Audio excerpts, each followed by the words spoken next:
അങ്ങേ മഹത്വത്തിനാ സ്നേഹത്തിലൂടെ എല്ലാം കാണുവാൻ, സ്നേഹത്തിൽ തന്നെ എല്ലാം ചെയ്യുവാൻ, എന്നിൽ നിൻ സ്വഭാവം പകരണമേ. ദിവ്യ തേജസാൽ എന്നെ നിറയ്ക്കണമേ. എന്നിൽ നിൻ സ്വഭാവം പകരണമേ. ദിവ്യ തേജസാൽ എന്നെ നിറയ്ക്കണമേ. എല്ലാം അങ്ങേ മഹത്വത്തിനാ ആത്മാവിൻ ശക്തിയോടെ ജീവിപ്പാൻ, ആത്മനൽവരങ്ങൾ നിത്യവും പ്രകാശിപ്പാൻ, നിരന്തരമായി എന്നിലാത്മദാനങ്ങൾ പകരണമേ. ആത്മദായക നിരന്തരമായി എന്നിലാത്മദാനങ്ങൾ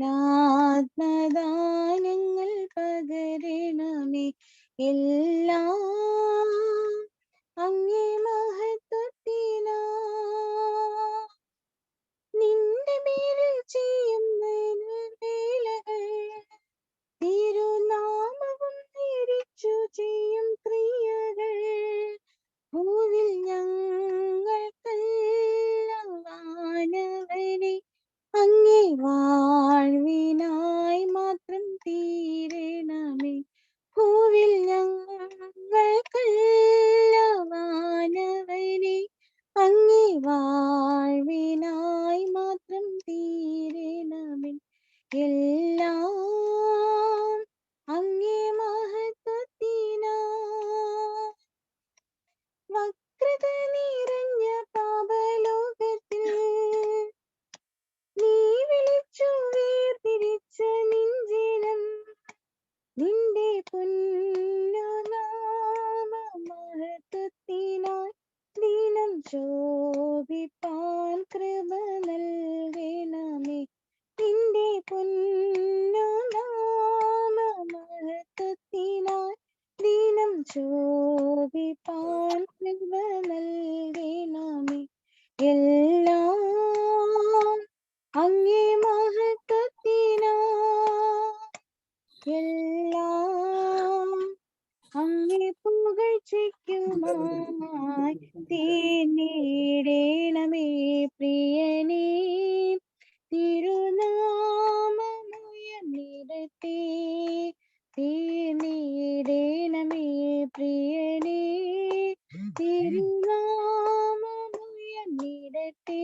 എല്ലാം അങ്ങേ മഹത്വത്തിനാ. ആമേൻ. ആമേൻ. ആമേൻ.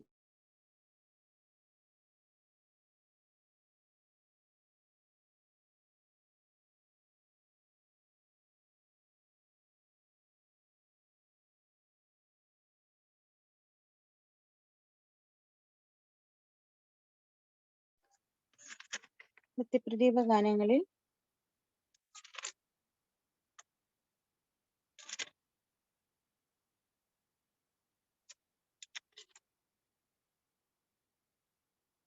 എഴുപതാമത്തെ ഗാനം. ആശിഷമാരിയുണ്ടാകും ആനന്ദവാഗ്ദത്തമേ, മേൽ നിന്നു രക്ഷകൻ നൽകും ആശ്വാസകാലങ്ങളെ.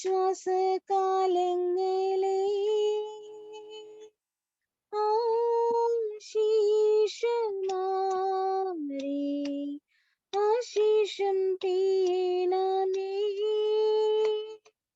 കൃപകൾ വീഴുന്നു ചാറി വന്മഴ താദൈവമേ.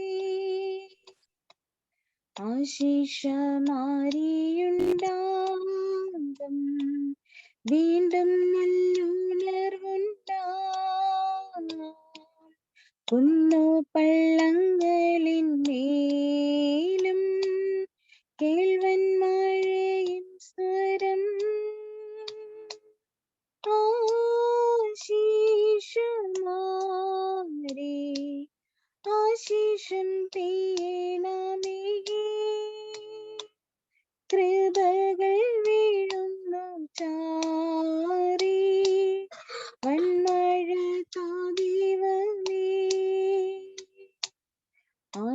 ആശിഷമാരിയുണ്ടാകും ആ കർത്താ ഞങ്ങൾക്കും താങ്ങാം. ഇപ്പോൾ നിൻ വാക്കി നീയോർത്തു നൽവരം തന്നിടുക. ആശീഷമാരി ആശീഷം പേണമേ കൃപകൾ വീഴുന്നു ചാറി വന്മഴ ദൈവമേ. ആശീഷമാരിയുണ്ടാകും എത്ര നന്ദിന്നു പേരിൽ പുത്രന്റെ പേരിൽ തന്നാലും ദൈവമേ നേരത്തിൽ ആശീഷമാരി ആശീഷം പേണമേ കൃപകൾ വീഴുന്നു ചാറി വന്മഴ ദൈവമേ. ആമേൻ ആമേൻ ആമേൻ. ദൈവം ഓരോരുത്തരെ അനുഗ്രഹിക്കട്ടെ. ആമേൻ ആമേൻ. ഒരിക്കൽക്കൂടി ഇന്ന് മീറ്റിംഗിലേക്ക് കടന്നു വന്നിരിക്കുന്ന എല്ലാ ദൈവമക്കളെയും ദൈവനാമത്തിൽ ഒരിക്കൽക്കൂടി സ്വാഗതം ചെയ്യുന്നു. അഡ്വന്റിസ്റ്റ് വേൾഡ് റേഡിയോയും അഡ്വന്റിസ്റ്റ് മീഡിയ സെന്ററും ചേർന്ന് നടത്തുന്ന ഇന്റർനാഷണൽ മലയാള ശാബത്ത് സ്കൂൾ ലെസൺ സ്റ്റഡിയിലേക്ക് എല്ലാ ദൈവമക്കളെയും ദൈവനാമത്തിൽ സ്വാഗതം ചെയ്യുന്നു. ഈ മീറ്റിംഗിലേക്ക് കടന്നു വന്നിരിക്കുന്ന ഓരോരുത്തരെയും ഇന്ന് നിങ്ങൾ മീറ്റിംഗിൽ വരുവാനായി കണ്ടെത്തിയ സമയത്തെ ഓർത്ത് നന്ദി പറയുന്നു. ഒരു പടി കൂടി ദൈവത്തോട് ചേർന്ന് നിൽക്കുവാൻ തക്കവണ്ണം ദൈവം നമ്മെ ഓരോരുത്തരെയും അനുഗ്രഹിച്ചതിനാൽ ദൈവത്തിന് നന്ദി അറിയിക്കുന്നു. ദൈവം ഓരോരുത്തരെ അനുഗ്രഹിക്കട്ടെ. നമ്മുടെ ലെസൺ സ്റ്റഡിയുടെ ആരംഭമായിട്ട് നമുക്ക് പ്രാർത്ഥിക്കാം. മാത്യു സാർ കേൾക്കുന്നുണ്ടോ? കേൾക്കുന്നുണ്ട്. നമ്മുടെ ലെസൺ സ്റ്റഡിയുടെ ആരംഭമായിട്ട് മാത്യു സാർ പ്രാർത്ഥിക്കാം. നമുക്ക് പ്രാർത്ഥിക്കാം. കരുണസമ്പന്നനായ കർത്താവേ, നിന്നടുത്ത് നല്ലവർക്ക് ആസ്വദിക്കുന്ന സ്തോത്രം കർത്താവെ. ഈ സന്ധ്യാമത്തിൽ അടികളെ നിന്റെ കരങ്ങളെ ഏൽപ്പിക്കുന്ന കർത്താവ് AWR കർത്താവെ, സൗത്ത് സ്റ്റഡി മീറ്റിംഗ് കർത്താവെ അടികൾ ആരംഭിക്കുന്നു. സ്ഥാനത്തൂടേക്കണമേ. പാടുമ്പടിക്കുന്ന പാസ്റ്റർ നിന്റെ കരങ്ങളെ ഏൽപ്പിക്കുന്ന കർത്താവെ, സത്യങ്ങളെ കർത്താവെ പഠിച്ചു തരുവാൻ പരിശുദ്ധാത്മാവ് സഹായിക്കുക. കേൾവിക്കാരായിരിക്കുന്ന അടികളെ നിന്റെ കരങ്ങളെ ഏൽപ്പിക്കുന്ന കർത്താവെ, സത്യങ്ങളെ അറിഞ്ഞുകൊണ്ട് മറ്റുള്ളവർക്ക് പങ്കിടുവാൻ പരിശുദ്ധാത്മാടികൾ ഉള്ളിൽ വസിക്കണമെന്ന് പ്രാർത്ഥിക്കുന്ന കർത്താവ്. ദോഷങ്ങളും പാവങ്ങളെ അകറ്റണമേ. കർത്താവിന്റെ കരങ്ങളെ ഏൽപ്പിക്കുന്ന കർത്താവിന്റെ പാസ്റ്ററെ പ്രാർത്ഥിക്കുന്നു.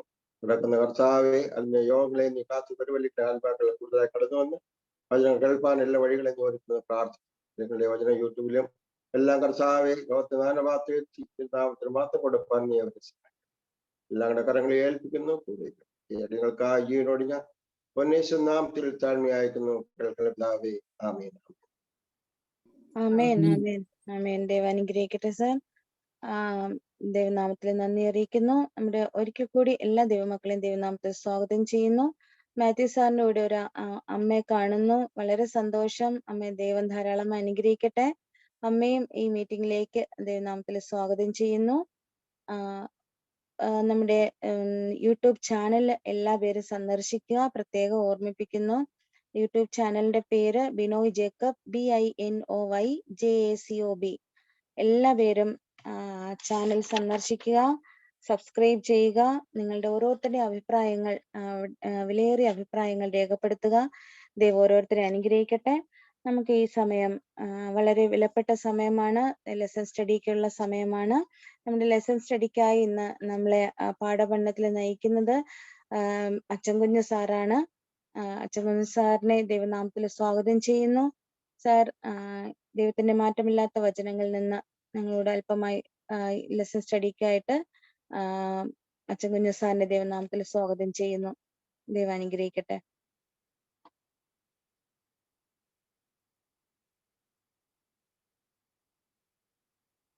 സാർ കേൾക്കാമോ? കേൾക്കാം. Welcome sir. കേൾക്കാൻ സാധിക്കുന്നുണ്ടോ? കേൾക്കാം. ഓക്കെ, എല്ലാവർക്കും കർത്താവ് യേശുക്രിസ്തുവിന്റെ സ്തുല്യ നാമത്തിൽ എൻ്റെ സ്നേഹവന്ദനം. ദൈവം നമുക്ക് തൻ്റെ തിരുവചനം പഠിക്കുവാൻ തന്നിരിക്കുന്ന ഈ സന്ദർഭം വിലപ്പെട്ടതാണ്. അതിനായിട്ട് നമുക്ക് ദൈവസന്നിധിയിൽ നന്ദിയുള്ളവരായിരിക്കാം. ഈ സന്ധ്യാവേളയിൽ ദൈവത്തിന്റെ പരിശുദ്ധാത്മാവ് നമ്മളോട് ഓരോരുത്തരോടും ഇടപെടുമാറാകട്ടെ. നമ്മൾ ലോകത്തിൽ വളരെയേറെ തെറ്റിദ്ധരിക്കപ്പെട്ടിട്ടുള്ള ഒരു വിഷയത്തെ പറ്റിയാണ് ഈ കോർട്ട് മുഴുവൻ പഠിച്ചുകൊണ്ടിരിക്കുന്നത്. മരണത്തിൽ മനുഷ്യന്റെ അവസ്ഥ, മരണത്തെ ദൈവം എങ്ങനെ നോക്കിക്കാണുന്നു, വചനം മരണത്തെ പറ്റി എന്ത് പറയുന്നു, മരണം നിത്യമാണോ, മനുഷ്യനിൽ മരണമില്ലാത്തതായിട്ട് എന്തെങ്കിലും ഉണ്ടോ, ഈ കാര്യങ്ങളൊക്കെ വിശദമായി ചർച്ച ചെയ്യുന്ന ഒരു ക്വാർട്ടറാണ് ഈ ക്വാർട്ടർ. നമ്മൾ ഈ പാഠഭാഗം ഭംഗിയായിട്ട് പഠിച്ചാൽ പല ആളുകളെയും അന്ധകാരത്തിൽ നിന്ന് അത്ഭുത വെളിച്ചത്തിലേക്ക് നമുക്ക് നടത്താൻ കഴിയും. ഇന്ന് ആരെങ്കിലും നമ്മുടെ ഇടയിൽ ഈ പ്രത്യേക വിഷയത്തെക്കുറിച്ച് ആധികാരികമായ അറിവില്ലെങ്കിൽ അവർക്കും ആ അവസ്ഥയ്ക്ക് ഒരു മാറ്റം ഉണ്ടാക്കാനുള്ള ഒരു അവസരം ദൈവം തന്നിരിക്കുകയാണ്. ലോകത്തിൽ പല മതങ്ങളും അതിൻ്റെ നിലനിൽപ്പിന് ആശ്രയിക്കുന്നത് ഈ മരണത്തെക്കുറിച്ചുള്ള തെറ്റായ ആശയങ്ങളിലാണ്. മനുഷ്യനിൽ അമർത്യമായ ഒരു ആത്മാവുണ്ടെന്നും ആത്മാവ് ഈ ഭൂമിയിൽ കിടന്ന് കറങ്ങുന്നെന്നും ആത്മാവ് സ്വർഗത്തിലേക്ക് പോകുന്നു, നരകത്തിലേക്ക് പോകുന്നു, വിശുദ്ധീകരണ സ്ഥലത്തേക്ക് പോകുന്നു, ഇങ്ങനെയൊക്കെയുള്ള ഉപദേശങ്ങൾ മനുഷ്യർ പഠിക്കുകയും അതിൽ വിശ്വസിച്ച് തെറ്റായ ആചാര മര്യാദകളിൽ തങ്ങളുടെ ജീവിതം കുരുക്കിയിടുകയും ചെയ്യുന്നത് നമ്മൾ കാണുന്നു. പലരും ചൂഷണത്തിന് വിധേയമായി തീരുന്നത് ഈ മൂഢവിശ്വാസത്തിന്റെ അടിസ്ഥാനത്തിലാണ്. യഥാർത്ഥ വെളിച്ചം ലഭിച്ചാൽ പലരും സ്വാതന്ത്ര്യത്തിലേക്ക് വരും. സത്യം നിങ്ങളെ സ്വതന്ത്രമാക്കും എന്ന് ദൈവത്തിന്റെ തിരുവചനം പറഞ്ഞു. നമ്മളുടെ മനപ്പാഠവാക്യം ആർക്കെങ്കിലും ഒന്ന് കാണാതെ പറയാമോ? എന്താണ് നമ്മുടെ മനപ്പാഠവാക്യം? ആരെങ്കിലും? യോഹന്നാന്റെ സുവിശേഷം 11:25 26 വാക്യം ആർക്കെങ്കിലും കാണാതെ പറയാമോ? അവളോട്, ഞാൻ തന്നെ പുനരുത്ഥാനവും ജീവനും ആകുന്നു. എന്നിൽ വിശ്വസിക്കുന്നവൻ മരിച്ചാലും ജീവിക്കും. ജീവിച്ചിരുന്ന് എന്നിൽ വിശ്വസിക്കുന്നവൻ ആരും ഒരു നാളും മരിക്കയില്ല. ഇത് നീ വിശ്വസിക്കുന്നുവോ എന്ന് പറഞ്ഞു. ഇത് യേശുക്രിസ്തു ആരോട് പറഞ്ഞതാണ്? യേശുക്രിസ്തു ആരോട് പറയുന്നതാണ്? മറിയയോട് പറയുന്നതാണോ? മാർത്തയോട് പറയുന്നതാണ്. ഞാൻ തന്നെ പുനരുത്ഥാനവും ജീവനുമാകുന്നു. എന്നിൽ വിശ്വസിക്കുന്നവൻ മരിച്ചാലും ജീവിക്കും. അപ്പോൾ മനുഷ്യന്റെ മുമ്പിലെ ഏറ്റവും വലിയ ചോദ്യചിഹ്നമാണ് മരണം. മനുഷ്യന് തൻ്റെ സകല കണ്ടുപിടുത്തങ്ങളുടെയും അത്യുച്ച ശ്രേണിയിൽ അവൻ നിൽക്കുമ്പോഴും അവന് നേരിടാനും അഭിമുഖീകരിക്കാനും തരണം ചെയ്യാനും പറ്റാത്ത ഒരു വലിയ പ്രഹേളികയാണ് മരണം. പക്ഷെ ആ മരണത്തെ നോക്കിക്കൊണ്ട് കർത്താവ് യേശുക്രിസ്തു പറയുന്നു, ഞാൻ തന്നെ പുനരുത്ഥാനവും ജീവനും ആകുന്നു. എന്നിൽ വിശ്വസിക്കുന്നവൻ മരിച്ചാലും ജീവിക്കും. നമുക്ക് അതിനായിട്ട് ദൈവത്തെ സ്തുതിക്കാം. മരണത്തെ വെല്ലുവിളിച്ച ഒരേ ഒരു വ്യക്തി എന്ന് പറയുന്നത് കർത്താവ് യേശുക്രിസ്തു മാത്രം. മറ്റെല്ലാ മത നേതാക്കന്മാരും മരണം വരെയുള്ള ആ കാര്യങ്ങൾ മാത്രമേ പറയുന്നുള്ളൂ. മരണം കഴിഞ്ഞാൽ ഒരു പ്രത്യാശ, ഒരു നല്ല ജീവൻ, ഒരു നിത്യജീവൻ ആരും വാഗ്ദത്തം ചെയ്യുന്നില്ല. നമ്മുടെ ഇസ്ലാം മതത്തിൽ മരണം കഴിഞ്ഞ ചില കാര്യങ്ങളൊക്കെ ചെയ്യുന്നുണ്ട്. അത് സ്വർഗത്തിൽ പോയി അവിടെ കള്ളുകുടിക്കാനും 72 ഹൂറികളുമായിട്ട് ജീവിക്കാനും ഒക്കെയുള്ള അവസരം കിട്ടുമെന്ന് ഒരു പഠിപ്പീരുണ്ട്. അത് വേദപുസ്തകം അംഗീകരിക്കുന്നില്ല, അത് പൈശാചികം കൂടെയാണ് എന്ന് നമ്മൾ മനസ്സിലാക്കുക. അപ്പോൾ നമുക്ക് ഇന്നത്തെ ഭാഗത്തേക്ക് വരാം. യോഹന്നാന്റെ സുവിശേഷം 11-ാം അധ്യായം ആണ് നമ്മുടെ ചിന്താവിഷയം. ഇവിടെ അതിന്റെ ആദ്യത്തെ വാക്യത്തിൽ കർത്താവ് എവിടെയായിരുന്നു നമ്മൾ കാണുന്നു. കർത്താവ് പലപ്പോഴും സന്ദർശിച്ചിരുന്ന ഒരു കുടുംബമാണ് ബഥന്യയിലെ ലാസറിന്റെയും തന്റെ സഹോദരിമാരായ മാർത്ത, മറിയ, ആ പ്രിയപ്പെട്ടവരുടെയും കുടുംബം. ഒരു പ്രത്യേക സാഹചര്യത്തിൽ ലാസർ സുഖമില്ലാതെ കിടക്കുന്നു. അവിടെ അതിന്റെ 3-ാം വാക്യം നമ്മളെ വളരെ ചിന്തിപ്പിക്കുന്ന ഒരു വാക്യമാണ്. ആ സഹോദരിമാര് കർത്താവിന്റെ അടുക്കിലേക്ക് ആളയച്ച് പറയിപ്പിക്കുന്നത് എന്താണ് എന്ന് നമുക്കൊന്ന് വായിക്കാം. ആരെങ്കിലും വായിക്കാമോ? 3-ാം വാക്യം. ലാസർ സുഖമില്ലാതെ കിടക്കുന്നു, സഹോദരിമാർ എന്താണ് പറഞ്ഞു വിടുന്നത്? ആ സഹോദരിമാർ അവന്റെ അടുക്കൽ ആളയച്ചു. സഹോദരിമാർ അവന്റെ അടുക്കൽ ആളയച്ചു, കർത്താവേ നിനക്ക് പ്രിയനായവൻ ദീനമായി കിടക്കുന്നു എന്ന് പറയിച്ചു. എന്താ പറയുക? കർത്താവേ നിനക്ക് പ്രിയനായവൻ. നമ്മൾ വളരെ ചിന്തിക്കേണ്ട ഒരു ഭാഗമാണ്. കർത്താവ് വളരെയേറെ സ്നേഹിച്ച ഒരു വ്യക്തിയാണ് ലാസർ. നിനക്ക് പ്രിയനായവൻ ദീനമായി കിടക്കുന്നു. ഇങ്ങനൊരു വാർത്ത നമ്മളാ കേൾക്കുന്നെങ്കിൽ നമ്മൾ കേട്ടപാട് ചാടി എഴുന്നേറ്റ് ഓടും, എത്രയും വേഗം എത്താൻ ശ്രമിക്കും പുറത്തെ. പക്ഷേ കർത്താവ് അത് കഴിഞ്ഞിട്ട് എത്ര ദിവസം കൂടെ അവിടെ തങ്ങിയെന്നാ പറഞ്ഞിരിക്കുന്നത്? 4 ദിവസം. അടുത്ത ആ വാക്യം, അതിന്റെ അടുത്ത വാക്യം വായിക്കും. യേശു അത് കേട്ടിട്ട് ഈ ദീനം മരണത്തിനായിട്ടല്ല, ദൈവപുത്രൻ മഹത്വപ്പെടേണ്ടതിനെ ദൈവത്തിന്റെ മഹത്വത്തിനായിട്ട് അത്രേ എന്ന് പറഞ്ഞു. ഓക്കെ, അടുത്ത വാക്യം. യേശു മാർത്തയെയും അവളുടെ സഹോദരിയെയും ലാസറിനെയും സ്നേഹിച്ചു. എന്നിട്ടും അവൻ ദീനമായി കിടക്കുന്നു എന്ന് കേട്ടാറെ താൻ അന്ന് ഇരുന്ന സ്ഥലത്ത് 2 ദിവസം പാർത്തു. അപ്പോൾ എത്ര ദിവസം കൂടെ പാർത്തു? 2 ദിവസം കൂടെ അവിടെ പാർത്തു. 4 ഉണ്ട് 6. അപ്പൊ 4 × 6 ദിവസമായി. അപ്പൊ 2 ദിവസം കൂടെ അവിടെ പാർത്തു എന്ന് പറഞ്ഞാൽ ലാസർ മരിക്കാനായിട്ട് കാത്തിരുന്നു. പ്രിയനായവനാണ്, കർത്താവിന് ഏറ്റവും പ്രിയനായവനാണ്. കർത്താവ് ഏറ്റവും സ്നേഹിച്ച വ്യക്തികളിൽ ചിലരാണ് ഈ 3 പേര്. അങ്ങനെ ഒരാൾ ദീനമായി കിടക്കുമ്പോൾ പെട്ടെന്ന് പോകേണ്ടതിന് പകരം കർത്താവ് 2 ദിവസം കൂടെ, അതായത് ആ വ്യക്തി മരിക്കുന്ന, ആ വ്യക്തിയുടെ ജീവൻ പോകുന്നത് വരെ അവിടെ കാത്തു. അടുത്ത് നമ്മൾ മനസ്സിലാക്കുന്നത് ഒരു കാര്യം കൂടെ പറഞ്ഞു. ഈ രോഗം, ഈ ദീനം എന്തിനല്ല? മരണത്തിനായിട്ടല്ല, ദൈവത്തിന് മഹത്വപ്പെടേണ്ടതിന്, ദൈവനാമം മഹത്വപ്പെടേണ്ടതിന്. നമ്മളിത് വളരെ ശ്രദ്ധിച്ച് മനസ്സിലാക്കേണ്ട ഒരു വേദഭാഗമാണ്. പലപ്പോഴും നമ്മളുടെ ജീവിതത്തിലും ദുരന്തങ്ങൾ എന്ന് നമ്മൾ വിശേഷിപ്പിക്കുന്ന അനുഭവങ്ങളിലൂടെ കടന്നു പോകാം. എന്നാൽ ദൈവത്തെ സ്നേഹിക്കുന്ന ഏത് പൈതലും, അപ്പോസ്തലനായ പൗലോസ് റോമർക്ക് എഴുതിയ ലേഖനം 8-ാം അധ്യായത്തിൽ പറഞ്ഞിരിക്കുന്ന പോലെ, ദൈവത്തെ സ്നേഹിക്കുന്നവർക്ക് വിളിക്കപ്പെട്ടവർക്ക് സകലതും നന്മയ്ക്കായി കൂടി വ്യാപരിക്കുന്നു. ദൈവത്തെ സ്നേഹിക്കുന്നവർ എല്ലാവർക്കുമല്ല, അതുകൂടെ നമ്മൾ മനസ്സിലാക്കണം. വേദപുസ്തകത്തിലെ ഓരോ പദപ്രയോഗത്തിനും ആഴമായ അർത്ഥമുണ്ട്. ദൈവത്തെ സ്നേഹിക്കുന്നവർ, നിർണയപ്രകാരം വിളിക്കപ്പെട്ടവർക്ക് സകലതും,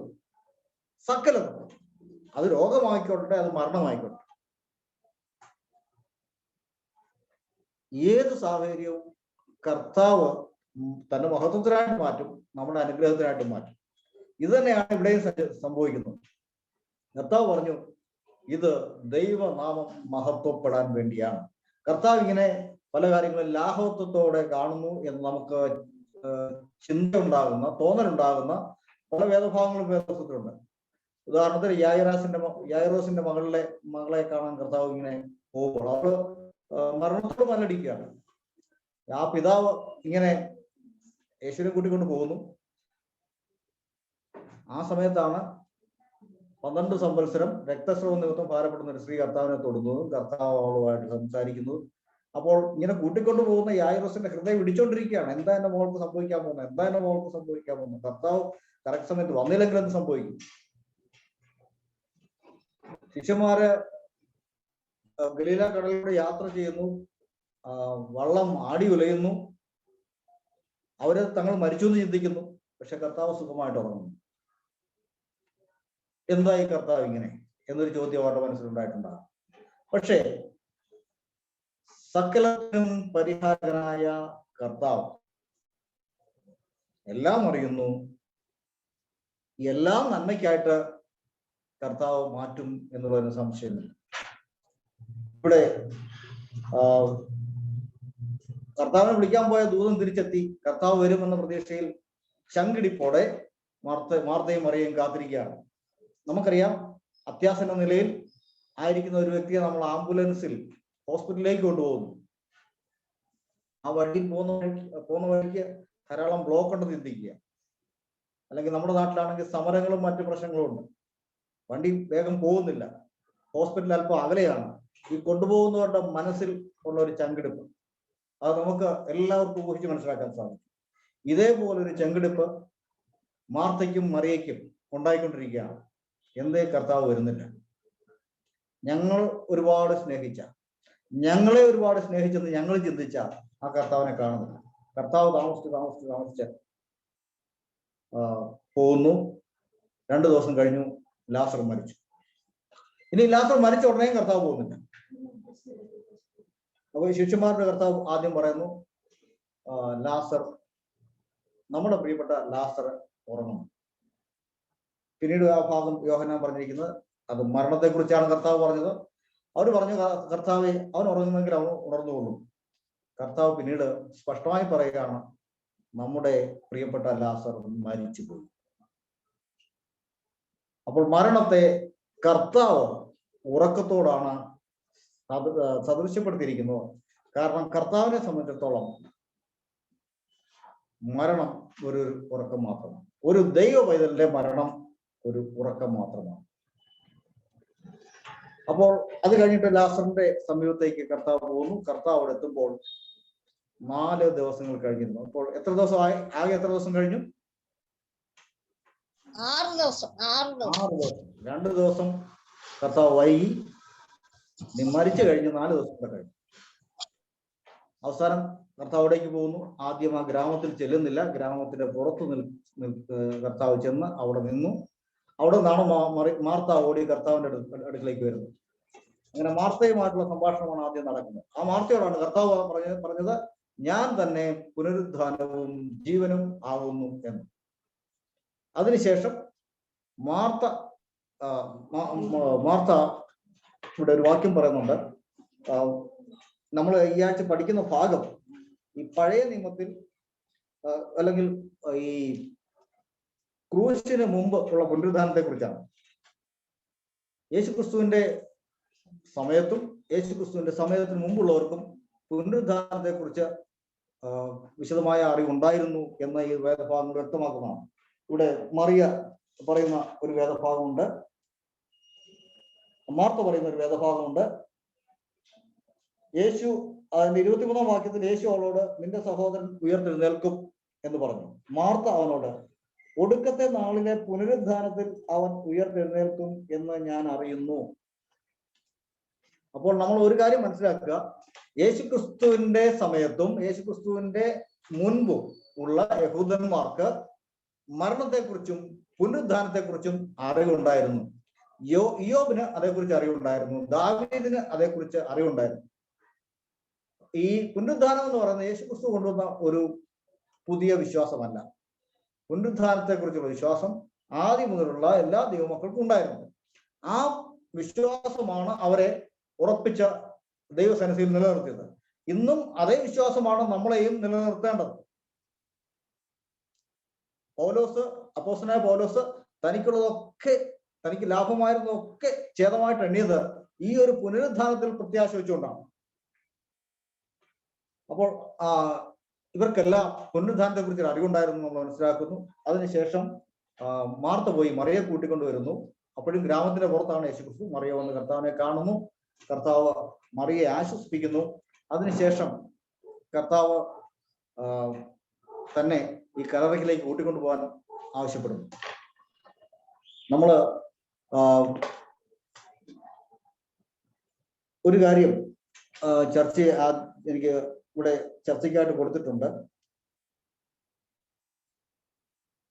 യേശു എങ്ങനെയാണ് ഈ മരണത്തെ ദൈവത്തിന്റെ നാമം മഹത്വപ്പെടാൻ വേണ്ടി ആണ് ഈ ദിനം മരണത്തിനായിട്ടില്ല, ദൈവപുത്രൻ മഹത്വപ്പെടേണ്ടതിന് എന്ന് യേശുക്രിസ്തു എന്തിനാണ് പറഞ്ഞത്? എങ്ങനെയാണ് യേശുക്രിസ്തു അവിടെ മഹത്വപ്പെട്ടത് എന്ന് നമുക്കൊന്ന് ചിന്തിക്കാം. എങ്ങനെയാണ് യേശുക്രിസ്തു അവിടെ മഹത്വപ്പെട്ടത്? യേശുക്രിസ്തു പറഞ്ഞു, ഈ രോഗം മരണത്തിനായിട്ടല്ല, ദൈവപുത്രൻ മഹത്വപ്പെടേണ്ടതിനാണ്. ആർക്കെങ്കിലും ഉത്തരവുണ്ടോ? ലാസറിനെ ഉയർപ്പിച്ചു. ലാസറിനെ ഉയർപ്പിച്ചു, അതന്നെ ഉത്തരം. താൻ ദൈവപുത്രനാണെന്നുള്ള ഒരു തെളിവ്, പ്രകടമായ തെളിവ് അവിടെ കൊടുക്കാൻ കഴിഞ്ഞു. അതന്നെ കാനാവിലെ കല്യാണത്തിന് സംഭവിച്ചു. അവിടെ ഒരു കാര്യം മനസ്സിലാക്കുക, വീഞ്ഞു തീർന്നു എന്ന് പറഞ്ഞുകൊണ്ട് കർത്താവ് ചാടിക്കടി കയറി പ്രവർത്തിക്കുന്നില്ല. കർത്താവ് പക്ഷേ അവിടെ അത്ഭുതം പ്രവർത്തിച്ചു. താൻ ദൈവപുത്രൻ ആണ് എന്ന് തെളിയിച്ചു. ഈ മരണത്തിൽ നിന്ന് ഉയർപ്പിച്ച അനുഭവങ്ങളൊക്കെ താൻ ദൈവമാണെന്ന് തെളിയിക്കാനാണ് യേശുക്രിസ്തു ഉപയോഗിച്ചത്. യേശുക്രിസ്തു ഒരിടത്തും ഞാൻ ദൈവമാണ് എന്ന് പറഞ്ഞിട്ടില്ല. പക്ഷേ താൻ ദൈവമാണെന്ന് നിരവധി തെളിവുകൾ ദൈവം ഈ രീതിയിൽ കൂടെ നമുക്ക് നൽകുന്നു. മരണത്തിന്മേലുള്ള തന്റെ അധികാരം അപ്പോൾ യേശുക്രിസ്തു അത് തെളിയിച്ചു. അതിനുശേഷം ലാസറിന്റെ കല്ലറയ്ക്കൽ യേശുക്രിസ്തു എത്തുന്നു. ആ സമയത്തും മറിയ പറയുന്ന ഒരു കാര്യമുണ്ട്, മാർത്ത പറയുന്ന ഒരു കാര്യമുണ്ട്. എന്താണ്? കർത്താവ് മരിച്ചിട്ട് 4 ദിവസം കഴിഞ്ഞ് മാറ്റം വെച്ചു. ആ സമയത്ത് മറിയ ചിന്തിക്കുന്നത് കർത്താവ് വന്ന് ഈ ലാസറിനെ ഇങ്ങനെ കണ്ടിട്ട് തിരിച്ചു പോകാൻ വേണ്ടിയാണ് ഈ കല്ലറയ്ക്കൽ വന്നെന്നാണ്. പക്ഷേ കർത്താവ് ആ മറിയോട് പറയുന്നത് തന്നിൽ വിശ്വസിക്കുന്ന ആ പ്രാധാന്യത്തെ പറ്റി പറഞ്ഞിട്ടുണ്ട്. അതിന്റെ 40-ാം വാക്യം, വിശ്വസിച്ചാൽ നീ ദൈവത്തിന്റെ മഹത്വം കാണും എന്ന് ഞാൻ നിന്നോട് പറഞ്ഞില്ലയോ? 11-ാം അധ്യായം 40-ാം വാക്യം, വിശ്വസിച്ചാൽ നീ ദൈവത്തിന്റെ മഹത്വം കാണും എന്ന് ഞാൻ നിന്നോട് പറഞ്ഞില്ലയോ? യേശു മേലോട്ട് നോക്കി, പിതാവേ, നീ എന്റെ അപേക്ഷ കേട്ടതിനാൽ ഞാൻ നിന്നെ വാഴ്ത്തുന്നു. നീ എപ്പോഴും എന്റെ അപേക്ഷ കേൾക്കുന്നു എന്ന് ഞാൻ അറിഞ്ഞിരിക്കുന്നു. എങ്കിലും നീ എന്നെ അയച്ചു എന്ന് ചുറ്റും നിൽക്കുന്ന പുരുഷാരം വിശ്വസിക്കേണ്ടതിന് അവരുടെ നിമിത്തം ഞാൻ പറയുന്നു എന്ന് പറഞ്ഞ് ഇങ്ങനെ പറഞ്ഞിട്ട് അവൻ ലാസറെ പുറത്തു വരിക എന്ന് ഉറക്കെ വിളിച്ചു. അപ്പോൾ ആ മറിയെ വീണ്ടും കർത്താവ് ശാസിക്കുകയാണ് ചെയ്തത്. ഞാൻ നിന്നോട് പറഞ്ഞു, എന്നിൽ വിശ്വസിക്കുന്നവൻ മരിച്ചാലും ജീവിക്കും, വിശ്വസിച്ചാൽ നീ ദൈവത്തിന്റെ മഹത്വം കാണും. എന്നിട്ട് കർത്താവ് ആ കല്ലറയ്ക്കൽ നിന്നുകൊണ്ട് ലാസറിനോട് പറയുന്നു, ലാസറെ പുറത്തു വരിക. ലാസർ കെട്ടപ്പെട്ടവനായി പുറത്തു വന്നു. ഞാൻ തന്നെ പുനരുത്ഥാനവും ജീവനുമാണെന്ന് കർത്താവ് അവിടെ തെളിയിച്ചു. ദൈവപുത്രൻ അവിടെ മഹത്വപ്പെട്ടു. 2-3 കാര്യങ്ങൾ നമ്മളുടെ മനസ്സിലാക്കാൻ. ഒന്ന്, കർത്താവ് വൈകിയതിന്റെ കാരണം മനുഷ്യന്റെ എക്സ്ട്രീമിറ്റി, മനുഷ്യന്റെ അസാധ്യതകൾ, മനുഷ്യന്റെ ഒന്ന് നിസ്സഹായ അവസ്ഥ ദൈവത്തിന് ഒരു അവസരമാണ് എന്ന് ഇവിടെ തെളിയിക്കപ്പെടുന്നു. പലപ്പോഴും ദൈവം നാമം മഹത്വപ്പെട്ടിട്ടുള്ളത് മനുഷ്യൻ അവന്റെ നിസ്സഹായ അവസ്ഥയുടെ ഏറ്റവും താഴത്തെ അടിയിൽ ചെന്നിട്ടുള്ളപ്പോഴാണ്. ശദ്രക്കിനെയും മേശക്കിനെയും അബേദ്നെഗോവിനെയും ദൈവം രക്ഷിച്ചത് അവരെ കൊല്ലാൻ ആജ്ഞ കൊടുത്തപ്പോഴോ അവരെ തീക്കുണ്ടത്തിലേക്ക് തള്ളിക്കൊണ്ടു പോകുമ്പോഴോ ഒന്നുമല്ല. അവരവിടെ എറിഞ്ഞു കഴിഞ്ഞ കർത്താവ് പ്രവർത്തിച്ചു. ഇവിടെ ലാസർ ദീനമായി കിടന്നപ്പോൾ കർത്താവ് ലാസറിനെ സൗഖ്യമാക്കാമായിരുന്നു. പക്ഷെ ലാസർ മരിക്കാൻ കർത്താവ് അനുവദിച്ചു. മരിക്കുന്ന സമയം വരെ കാത്തിരുന്നു. ഇനി അത് മാത്രമല്ല, മരിച്ചു കഴിഞ്ഞിട്ട് ഉടനെ വന്നില്ല, 4 ദിവസം കഴിഞ്ഞ് ദുർഗന്ധം വമിക്കുന്ന. അപ്പോൾ ലാസർ മരിച്ചില്ല എന്ന് ആർക്കും പറയാൻ കഴിയത്തില്ല. മരിച്ചെന്ന് മാത്രമല്ല, ദുർഗന്ധം വമിക്കുന്ന ഏറ്റവും ശോചനീയമായ ഒരവസ്ഥ. ആ സമയത്താണ് കർത്താവ് അവിടെ കടന്നു ചെല്ലുന്നത്. ഒന്ന്, തന്റെ ശിഷ്യന്മാർക്ക് തന്നിലുള്ള വിശ്വാസം വർദ്ധിക്കണം. യേശു മരണത്തെ ജയിക്കുന്നവനും മരണത്തിന് മേലെ അധികാരമുള്ളവനാണെന്ന് ശിഷ്യന്മാർ മനസ്സിലാക്കണം. ലാസറിന്റെ കുടുംബത്തിലുള്ളവർ മനസ്സിലാക്കണം. അതൊരു കാരണം. മറ്റൊന്ന്, ഈ ലാസറിന്റെ വീട്ടിൽ കൂടി വന്ന പല ആളുകളും ലാസറിന്റെ അഭ്യുതകാംക്ഷികളായിരുന്നെങ്കിലും അതിൽ പലരും യേശുക്രിസ്തുവിന്റെ ശത്രുക്കളായിരുന്നു. അതിന് ആ അധ്യായത്തിന്റെ താഴോട്ടുള്ള ഭാഗം വായിക്കുമ്പോൾ നമുക്കത് മനസ്സിലാക്കാൻ സാധിക്കും. പലരും യേശുക്രിസ്തുവിന്റെ ശത്രുക്കളും യേശുവിന്റെ കുറ്റം കണ്ടുപിടിക്കാൻ നടന്നവരുമാണ്. ഈ ആളുകൾക്ക് കൂടെ യേശു ആരാണെന്ന് തനിക്ക് കാണിച്ചു കൊടുക്കണമെന്ന് ആഗ്രഹം ഉണ്ടായിരുന്നു. അവര് അവസാന നിമിഷം വരെ കർത്താവിനെ തള്ളി തള്ളി തള്ളി കർത്താവിന്റെ സ്നേഹത്തെ നിരസിച്ചവരാണ്. ആ കർത്താവിന്റെ വിളിയെ അവഗണിച്ചു കളഞ്ഞ ആ ആളുകൾക്ക് ഒരവസരം കൂടെ കർത്താവ് കൊടുക്കാൻ ആഗ്രഹിച്ചു. ഈ മരണത്തിൽ നിന്ന് ഒരാളെ താൻ ഉയർപ്പിക്കുന്നത് കാണുമ്പോൾ ആ സമയത്തെങ്കിലും അവരുടെ ഹൃദയ കാഠിന്യം അവര് കളഞ്ഞിട്ട് അനുതാപത്തോടെ കർത്താവിന്റെ സന്നിധിയിൽ കടന്നു വന്ന കർത്താവിന്റെ രാജ്യത്തെ അവർ ഓഹരിക്കാരാകണം എന്ന് കർത്താവ് ആഗ്രഹിച്ചു. അങ്ങനെ അവരെ കൂടെ ഓർത്താണ് കർത്താവ് 6 ദിവസം വൈകിയത്. അവസാനം ലാസർ കല്ലറിൽ നിന്ന് പുറത്തു വരുന്നു. ഇത് നമ്മളെ പഠിപ്പിക്കുന്ന ഒരു കാര്യം കർത്താവിന്റെ രണ്ടാമത്തെ വരവിനെ കുറിച്ചാണ്. ഇവിടെ കർത്താവ് ലാസറെ പുറത്തു വരിക എന്ന് പറഞ്ഞപ്പോൾ ലാസർ കല്ലറിൽ നിന്ന് പുറത്തു വന്നു, ജീവനുള്ളവനായി പുറത്തു വന്നു. ഇനി കർത്താവ് യേശുക്രിസ്തു രണ്ടാമത്തെ വരവിൽ മരിച്ചു കിടക്കുന്ന എന്റെ പ്രിയപ്പെട്ടവരെ എല്ലാവരും ഉണരുവിൻ, എല്ലാവരും ഉണരുവിൻ എന്ന് കർത്താവ് മേഘത്തിൽ നിന്ന് വിളിച്ചു പറയുന്ന ഒരു ശബ്ദം, ഒരു സമയമുണ്ട്. ആ സമയത്ത് നമ്മളൊന്ന് നമ്മുടെ ഭാവനയിൽ കാണുക. ഈ സമയത്ത് ലാസർ പുറത്തു വരുന്നു. അതുപോലെ കോടിക്കണക്കിന് മണ്ണിലുറങ്ങുന്ന വിശുദ്ധന്മാര് കർത്താവിന്റെ ശബ്ദം കേൾക്കുമ്പോൾ എല്ലാവരും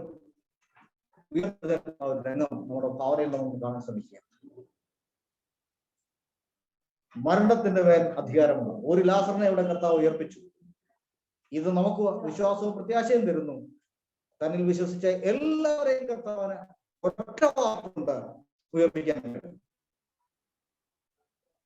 ആ കർത്താവിൽ നമ്മുടെ വിശ്വാസം വർദ്ധിക്കുന്നതിന് വേണ്ടിയാണ് ഈ ഒരു എക്സ്ട്രീം സാഹചര്യത്തിൽ കൂടെ ലാസർ കടന്നു പോകുവാൻ ദൈവം അനുവദിച്ചു. ഈ സമയത്ത് ഈ വിശ്വാസത്തിന്റെ പൂർത്തീകരണമായ യേശുവിൽ നമുക്കുള്ള വിശ്വാസം നമുക്ക് വർദ്ധിപ്പിക്കാം. ആരെങ്കിലും 2 പത്രോസിന്റെ ലേഖനം 2-ാം അധ്യായം 9-ാം വാക്യം ദയവായിട്ടൊന്ന് വായിക്കുന്നു.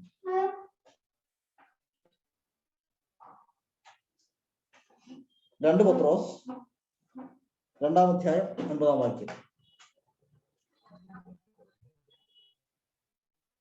കർത്താവ് ഭക്തന്മാരെ പരീക്ഷയിൽ നിന്ന് വിടിവിപ്പാനും നീതി കെട്ടവരെ വിശേഷം മലിനമോഹം കൊണ്ട് ജഡത്തെ അനുസരിച്ച് നടക്കുകയും കർത്തൃത്വത്തെ നീക്കം ചെയ്യുന്നവരെ തന്നെ ന്യായ ദിവസത്തിലെ ദണ്ഡനത്തിനായി കാപ്പാനും അറിയുമല്ലോ. കർത്താവ് ഭക്തന്മാരെ വിടുവിപ്പാൻ ശക്തനാണ്. പരീക്ഷയിൽ നിന്ന് വിടിവിപ്പാൻ. ഈ ലാസറിനെ പറ്റിയുള്ള പഠനം നമ്മളെ പഠിപ്പിക്കുന്നത് കർത്താവ് മരണത്തെ തോൽപ്പിച്ചവനാണ്. മരണത്തിന് മേൽ അധികാരമുള്ളവരാണ് കർത്താവ്. 2, കർത്താവിന് പ്രവർത്തിക്കാൻ സമയമുണ്ട്. കർത്താവ് വൈകുന്നെങ്കിൽ കർത്താവിന് ശ്രേഷ്ഠമായ പദ്ധതി അതിന് പിന്നിലുണ്ട്. സകലവും നന്മയ്ക്കായിട്ട് കൂടി വ്യാപരിക്കുവാൻ ഇടവരുത്തുന്നവനാണ് നമ്മുടെ സ്വർഗീയ പിതാവ്. ആ കർത്താവ് തന്റെ സമയത്ത് ഏറ്റവും ശ്രേഷ്ഠമായത് ചെയ്യും. ഈ ലോകം ഇന്ന് വളരെ നീചവും നിന്ദ്യവും പാപത്തിന്റെ ആ ക്ലൈമാക്സ് എത്തിയിരിക്കുന്ന സമയമാണ്. എന്തുകൊണ്ട് അങ്ങനെ, എന്തുകൊണ്ട് ഇങ്ങനെ ഒക്കെ ഒരുപാട് ചോദ്യങ്ങൾ നമ്മുടെ മുമ്പിലുണ്ട്. ആ സമയത്ത് നമ്മൾ ഇതോർക്കുക, ലാസർ മരിച്ചു, എല്ലാം തീർന്നു എന്ന് കരുതിയ സമയത്ത് ദൈവം പ്രവർത്തിച്ചു. ഈ ലോകത്തിന്റെ ഏത് അപകടിച്ച അവസ്ഥയ്ക്കും ഒരു മാറ്റം വരുത്തുവാൻ കർത്താവിന് കഴിയും. കർത്താവ് യേശുക്രിസ്തു വേഗം വരുമ്പോൾ സകലത്തിനും പരിഹാരം ഉണ്ടാവും. കർത്താവിന്റെ സമയത്തിന് വേണ്ടി നമുക്ക് കാത്തിരിക്കാം. ദൈവം നമ്മളെ അവരെയും ഈ സന്ധ്യാവേളയിൽ അനുഗ്രഹിക്കുന്നതാണ്. ആമേൻ ആമേൻ. അനുഗ്രഹിക്കട്ടെ സാർ. വളരെ മനോഹരവും വളരെ വ്യക്തവുമായി പാഠം പഠിപ്പിച്ച സാറിനെ ദൈവം ധാരാളമായി അനുഗ്രഹിക്കട്ടെ. ഈ സമയം സാറിന് ഉള്ള അപ്രീസിയേഷൻ അറിയിക്കാം. അതോടൊപ്പം തന്നെ നിങ്ങൾ ഓരോരുത്തരുടെയും സംശയങ്ങളും ഒക്കെ സാറിനോട് ചോദിക്കാവുന്നതാണ്. ദൈവം ഓരോരുത്തരെയും അനുഗ്രഹിക്കട്ടെ. ആമേൻ. ഒരിക്കൽ കൂടി ദൈവനാമത്തിൽ നന്ദി അറിയിക്കുന്നു സാർ. വളരെ മനോഹരമായി ഈ പാഠത്തെ കൈകാര്യം ചെയ്തതിന് ദൈവനാമത്തിൽ നന്ദി അറിയിക്കുന്നു. ദൈവം അനുഗ്രഹിക്കട്ടെ. ആമേൻ. സാറിനുള്ള അപ്രീസിയേഷൻ അറിയിക്കാവുന്നതാണ്. അതോടൊപ്പം നിങ്ങൾ ഓരോരുത്തരുടെയും ചോദിക്കാവുന്നതാണ്. സംശയങ്ങളൊക്കെയും തീർക്കാവുന്നതാണ്.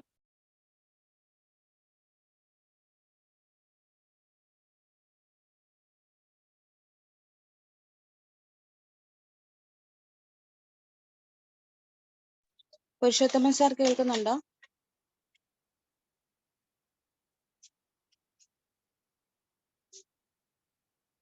പുരുഷോത്തമൻ സാർ കേൾക്കാമോ?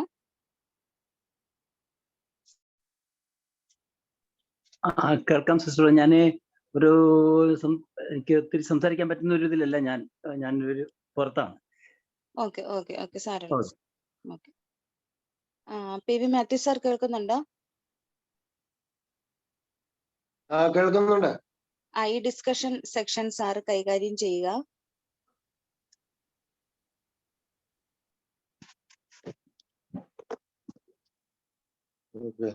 മാത്രം ഉണ്ടാകട്ടെ.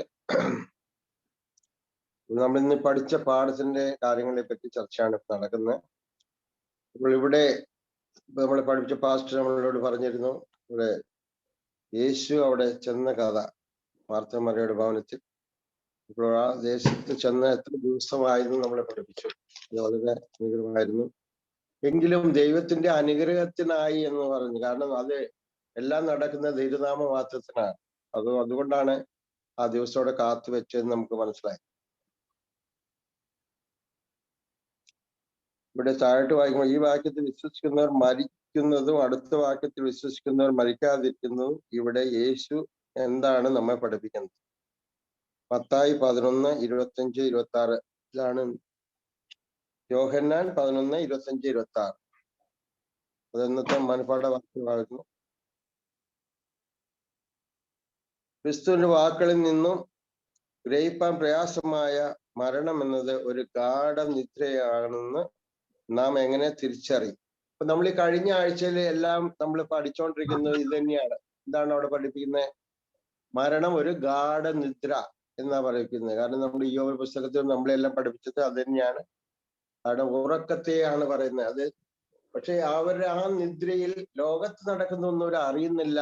അവർക്കൊന്നിന് ഒരു ശബ്ദമില്ല എന്നാണ് നമ്മൾ പഠിച്ചതും കേട്ടതും. എങ്കിൽ ആ നിദ്ര യേശുക്രിസ്തുവിന്റെ രണ്ടാം വരവ് വരെ അവർ അങ്ങനെ തന്നെ ആയിരിക്കും. രണ്ടാം വരവിന് ശേഷമേ അവർ ആ ഉറക്കത്തിൽ നിന്ന് ഉണരുകയുള്ളൂ എന്നാ പറയുന്നത്. നമ്മുടെ ശസ്ത്രേനിക്കരുടെ വചനത്തിൽ പറയുന്നുണ്ട്, അവർ കാഹളനാളത്തോട് വരുമ്പോൾ അവര് ഉയർക്കുമെന്ന്. അതാണ് അവരെ ആ ഉറക്കത്തിന്റെ അന്ത്യം അവിടെ യേശുക്രിസ്തുവിന്റെ രണ്ടാം വരവ് വരെ ആയിരിക്കുമെന്നാണ് നമ്മളെ പാഠം നമ്മളെ പഠിപ്പിച്ചുകൊണ്ടിരിക്കുന്നത്. എങ്കിലും ലാസറിന്റെ ഭവനത്തിൽ യേശു കടന്നു നിന്ന് അവിടെ അത്ഭുതങ്ങളെ പ്രവർത്തിച്ചു. പലരെയും നമ്മൾ 2 ദിവസം മുമ്പ് പഠിച്ചോലും പറഞ്ഞു, പലരെയും ഉയർപ്പിച്ചു യേശു ക്രിസ്തു. അതുപോലെ തന്നെ പൂർവന്മാരെയും പലരും അവർ ഉണരുവാനും ഉറക്കത്തിൽ നിന്ന് വെളിയിടുവാനും ഇടിയാക്കി. ദൈവത്തിന്റെ ഇതെല്ലാം നടക്കുന്നതെല്ലാം ദൈവത്തിന്റെ മഹത്വത്തിനാണ്. എല്ലാ കാര്യങ്ങളും ചെയ്യുന്നതും ദൈവ മഹത്വത്തിനായി എന്ന് നമുക്ക് പഠിക്കാം. ആർക്കെങ്കിലും സംശയം ഉണ്ടെങ്കിൽ നമുക്ക് അച്ഛൻ പാസ്റ്ററോട് ചോദിക്കാം.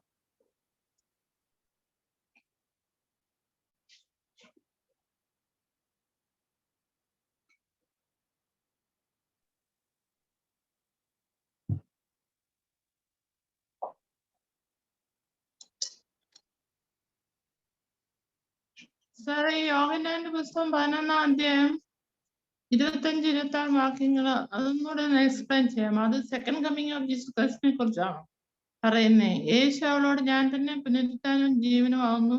എന്നിൽ വിശ്വസിക്കുന്നവൻ മരിച്ചാലും ജീവിക്കും. ജീവിച്ചിരുന്നു എന്നിൽ വിശ്വസിക്കുന്നവൻ ആരും ഒരു നാളും മരിക്കയില്ല. ഇത് നീ വിശ്വസിക്കുന്നോ എന്ന് പറഞ്ഞു. അതൊന്ന് എക്സ്പ്ലെയിൻ ചെയ്യാം. അത് സെക്കൻഡ് കമ്മിങ് ഓഫ് ജീസസ് ക്രൈസ്റ്റിനെ കുറിച്ചാണോ പറയുന്നത്? അച്ഛൻ സാർ കേൾക്കുന്നുണ്ടോ? ജീവിച്ചിരുന്ന് എന്നിൽ വിശ്വസിക്കുന്നവൻ ആരും ഒരു നാളും മരിച്ചാലും ജീവിച്ചിരുന്ന് എന്നിൽ വിശ്വസിക്കുന്ന ആരും ഒരു നാളും മരിക്കയില്ല. ഇത് നീ വിശ്വസിക്കുന്നുവോ? അത് ഒന്ന്, യേശുക്രിസ്തു വരുന്ന സമയത്ത് ജീവിച്ചിരിക്കുന്ന ആളുകൾ അവരൊരിക്കലും മരിക്കുകയില്ല. രണ്ടാമത് നമ്മൾ അതിന്റെ അർത്ഥം മനസ്സിലാക്കുന്നത്, കർത്താവിൽ വിശ്വസിച്ച് ജീവിച്ചിരിക്കുന്നവർ മരിക്കുകയില്ല എന്ന് പറയുമ്പോൾ മരണം ഒരു ഉറക്കം മാത്രമാണ്. കർത്താവിന് മരണം ഒരു ഉറക്കമാണ്. അപ്പോൾ ഈ കർത്താവിടെ മരണം എന്ന് പറയുന്നത് രണ്ടാം മരണത്തെയാണ് ഉദ്ദേശിക്കുന്നത്, നിത്യമരണത്തെയാണ് കർത്താവ് ഉദ്ദേശിക്കുന്നത്. അപ്പോൾ കർത്താവിൽ വിശ്വസിച്ചിരിക്കുന്നവർ, കർത്താവിൽ പ്രത്യാശ വെച്ചിരിക്കുന്നവര് അവര് താൽക്കാലികമായി ഉറങ്ങുക മാത്രമാണ് ചെയ്യുന്നത്. ഉറങ്ങിയാൽ അവർ എഴുന്നേൽക്കും. പക്ഷേ ദുഷ്ടന്മാർ അങ്ങനെയല്ല. അവർ കാറ്റുവാരുന്ന പതിർ പോലെ പതിർ അവസാനം ചുട്ടുകരിച്ച് കളയും. അവരുടെ മരണം, അവരുടെ ഈ കർത്താവിന്റെ മനസ്സിൽ രണ്ടാം മരണം എന്ന് പറയുന്നത്, കർത്താവിന്റെ മനസ്സിൽ മരണം എന്ന് പറയുന്നത് ന്യായവിധി കഴിഞ്ഞുള്ള രണ്ടാമത്തെ മരണമാണ്. ഇത് എൻ്റെ ഉത്തരമാണ്. ആർക്കെങ്കിലും വ്യത്യസ്തമായ അഭിപ്രായം ഉണ്ടെങ്കിൽ പറയാം. Thank you, sir.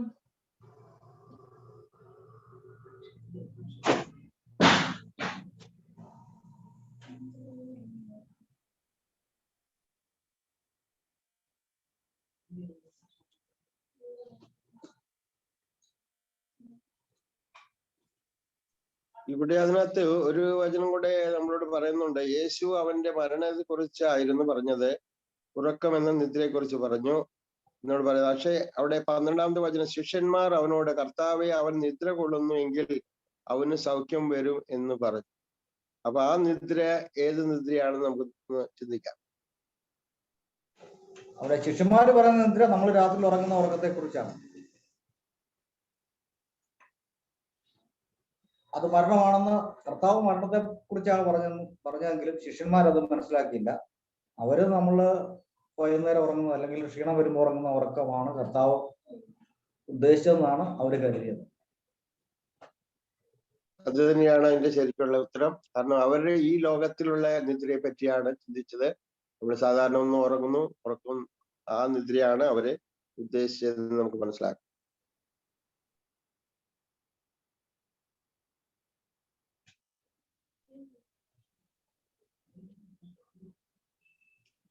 ഇനി ആരെങ്കിലും ചോദ്യങ്ങൾ ചോദിക്കാവുന്നതാണ്.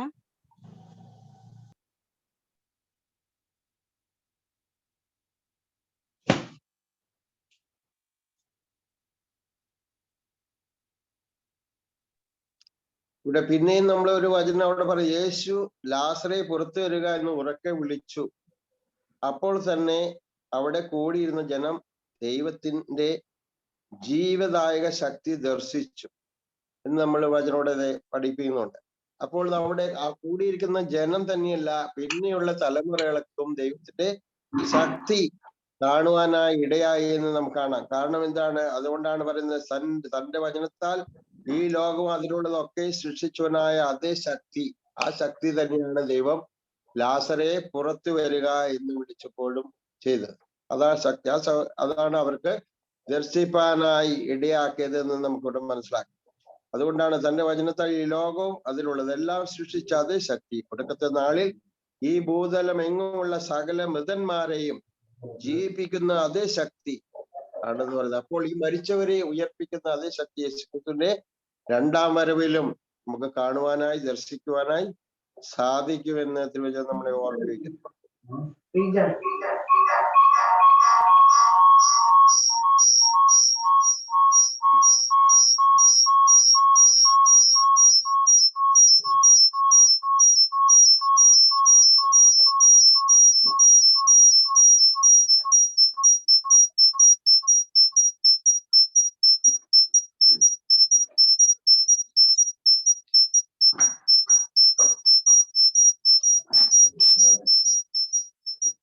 ഇനി ആർക്കെങ്കിലും സംശയം ചോദിക്കാം ഫസ്റ്റോട്.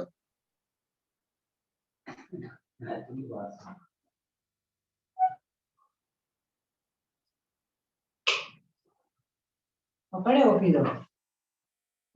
ആർക്കില്ല, ആർക്കും സംശയം.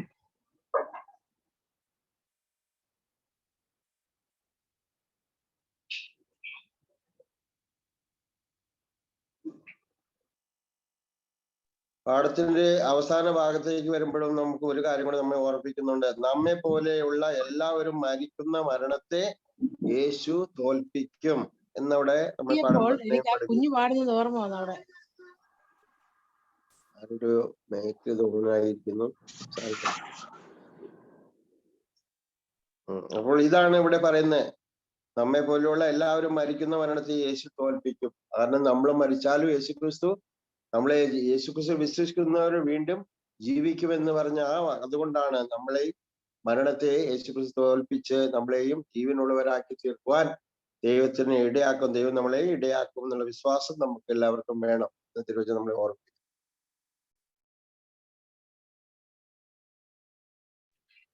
ആമേൻ. ടി.എം. പുരുഷോത്തമൻ സാർ എന്തോ പറയാൻ വന്നോ? പറഞ്ഞോളൂ സാർ. പുരുഷോത്തമൻ സാർ കേൾക്കുന്നുണ്ടോ?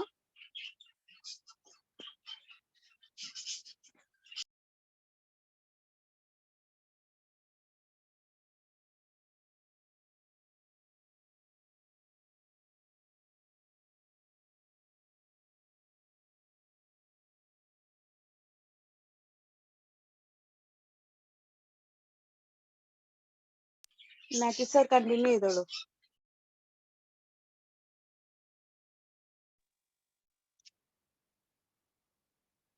അപ്പോൾ നമുക്ക് ഇന്നത്തെ പാഠം എല്ലാവർക്കും മനസ്സിലായെന്ന് വിശ്വസിക്കുന്നു. ഇനി എന്തെങ്കിലും സംശയം ഉണ്ടെങ്കിൽ പാസ്റ്ററോട് ഇപ്പോൾ ചെന്ന് ചോദിച്ച് നമുക്ക് പൂർണ്ണമായി മനസ്സിലാക്കുവാൻ സമയമുണ്ട്. അതുകൊണ്ട് നമ്മൾ കഴിഞ്ഞ ദിവസങ്ങളിൽ പഠിച്ചത് എന്താകുന്നു? ഏലിയാവിന്റെയും ഏലിസയുടെയും പ്രവാചക ശുശ്രൂഷ വേളയിൽ, അതുപോലെ ക്രിസ്തുവിന്റെ ഇഹലോക മനുഷ്യാവതാര ശുശ്രൂഷ സമയവും ധാരാളം പേർ മരിച്ചിട്ടുണ്ട്. അപ്പോൾ ഈ ലോകത്തിൽ മുൻപും പലരും മരിച്ചിട്ടുണ്ട്. അവരെയും പലരെയും ഉയർപ്പിച്ചതായി നമ്മള് വായിക്കുന്നുണ്ട്. അപ്പൊ ഇതാണ് വിശ്വാസമാണ് എല്ലാത്തിന്റെയും ഉറവിടം. ദൈവത്തിൽ വിശ്വസിക്കുക. അപ്പോൾ ദൈവം മരിച്ചവരെ ഉയർപ്പിക്കുന്ന ഏക ശക്തി യേശുക്രിസ്തു മാത്രം തന്നെയാണ്. അത് തന്നെയാണ് ഈ ലോകത്തിൽ പിതാവിനോടൊപ്പം ഉണ്ടായിരുന്ന ക്രിസ്തു. നമ്മുടെ അന്ത്യകാലങ്ങളിൽ യേശുക്രിസ്തു രണ്ടാം വരവിലും നമ്മളെ ക്രിസ്തുവിനോടും കൂടി ആയിരിക്കുന്ന മക്കളെയും യേശുക്രിസ്തു ഉയർപ്പിക്കും. അതാണ് പ്രത്യാശ. ഈ പ്രത്യാശ ഈ ലോകത്തിൽ മറ്റുള്ളവർക്ക് ആർക്കുമില്ല. അവരുടെ ജാതികൾക്കും ആർക്കുമില്ല. അവരുടെ ജീവിതം എന്താണ് അവർ ചിന്തിക്കുന്നത്? ഈ ലോകത്തിൽ ഒരു മരണം കഴിഞ്ഞാൽ പിന്നെ അതോടുകൂടി കഴിഞ്ഞു. അടുത്ത ജന്മം എന്താ പറയുന്നത്? വല്ല കന്നുകാലിയോ മൃഗമോ പക്ഷിയോ ഇങ്ങനെയൊക്കെ അവർ പറയുന്നത്. ഇഴജന്തുക്കൾ അങ്ങനെയൊക്കെയാണ് അവരുടെ സൃഷ്ടാവിലുള്ളത്, അവരുടെ ചിന്തയിലുള്ളത്. അതാണ് അവർ ചിന്തിക്കുന്നത്.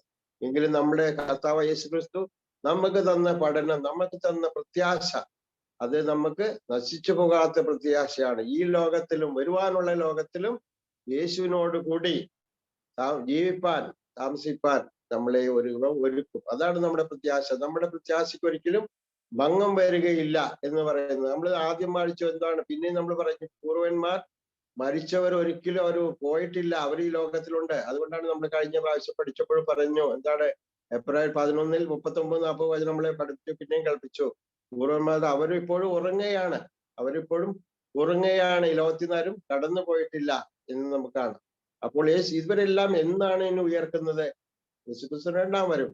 മരണം എവിടെയാണ് പോയത്, എടുത്തത്, അവരുടെ ജീവൻ ആ സ്ഥലത്ത് തന്നെ അവരെ ഏൽപ്പിച്ചു കൊടുക്കും എന്നാ പറയുന്നത്. യേശു രണ്ടാം വരവിൽ തീയിൽ മരിച്ചവർ തീ ഏൽപ്പിച്ചു കൊടുക്കും, വെള്ളത്തിൽ മരിച്ചവർ വെള്ളം ഏൽപ്പിച്ചു കൊടുക്കും.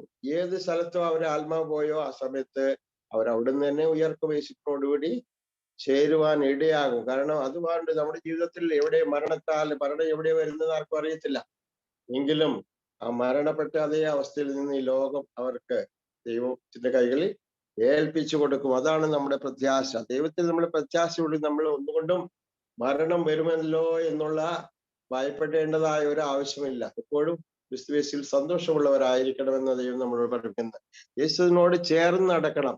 കാരണം ചേർന്ന് നടന്നാൽ മാത്രമേ നമുക്ക് ഇതിന്റെ അനുഗ്രഹങ്ങൾ വായിപ്പാനായി സാധിക്കത്തുള്ളൂ. എപ്പോഴും നമ്മൾ രാവിലെ വൈകിയും ദൈവത്തിന്റെ വചനങ്ങൾ വായിച്ചും പ്രാർത്ഥിച്ചും നടക്കുമ്പോൾ നമുക്ക് നിത്യമായി ഇതെല്ലാം അനുഭവിപ്പാനായി സാധിക്കും. അതുകൊണ്ട് നമ്മൾക്ക് തന്ന വചനം നമ്മൾ കൂടുതലായി പഠിച്ച് യേശുക്രിസ്തു ലോകത്തിൽ എന്ത് ചെയ്തു ആ വചനം നമ്മൾ കൂടുതലായി അയവിറക്കണം, മറ്റുള്ളവർക്ക് പങ്കിടണം എന്നാണ് ദൈവവചനം നമ്മളെ ഇപ്പോഴും പഠിപ്പിച്ചുകൊണ്ടിരിക്കുന്നത്.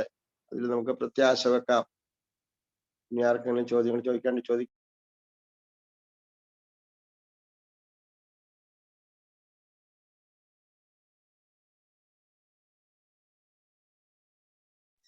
ആർക്കെങ്കിലും അപ്രീസിയേഷനോ അറിയിക്കാനുണ്ടെങ്കിൽ അറിയിക്കാം. നമുക്ക് സമയം 10 മിനിറ്റും കൂടി സമയമുണ്ട്.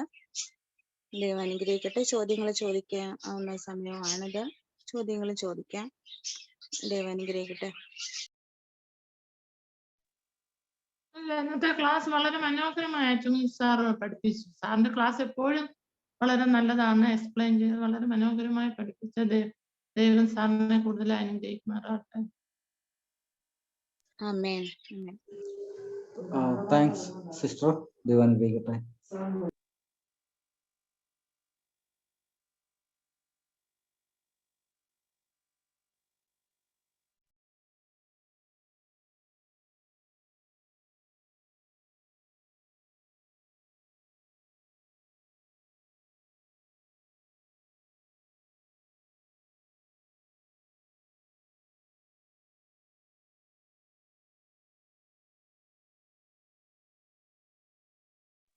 ഇനി ആരെങ്കിലും? ഇന്നത്തെ ക്ലാസ് വളരെ ഭംഗിയായിട്ടാണ് നമ്മളെ പഠിപ്പിച്ചത് സാറ്.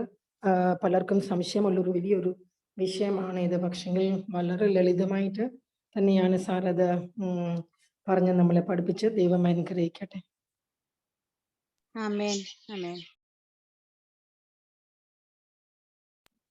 ആർക്കും ചോദ്യമൊന്നും ഇല്ലെന്ന് തോന്നുന്നതുകൊണ്ട് ഞാനൊരു ചോദ്യം ചോദിക്കട്ടെ.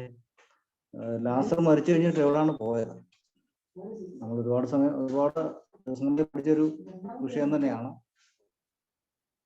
ലാസർ മരിച്ചിട്ട് ലാസർ എവിടെ പോയി?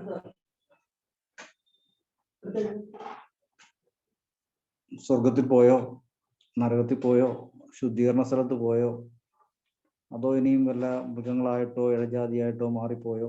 എന്താണ് ലാസറിന് സംഭവിച്ചത്?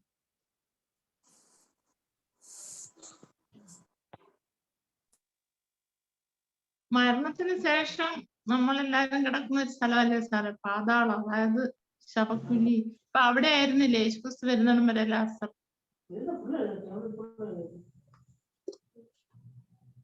അപ്പൊ ഈ പാതാളം എവിടാണ്? പാതാളം എന്ന് പറഞ്ഞാൽ ശവക്കുഴിയല്ലേ? ശവക്കുഴിയാണ് പാതാളം കൊണ്ട് ഉദ്ദേശിക്കുന്നത്. അല്ലാതെ പാതാളം എന്ന് പറയുന്നത് വേറെ ഒരു പ്രത്യേക സ്ഥലം അല്ല. ഈ ലാസർ സ്വർഗത്തിൽ പോയിരുന്നെങ്കിലോ എന്തായിരിക്കുമായിരുന്നു ലാസറിന്റെ പ്രതികരണം? യേശുക്രിസ്തു ലാസറിനെ ഉയർപ്പിച്ച് ഈ പാപവും രോഗവും എല്ലാം നിറഞ്ഞ ലോകത്തിലേക്ക് വീണ്ടും കൊണ്ടുവന്നിട്ട്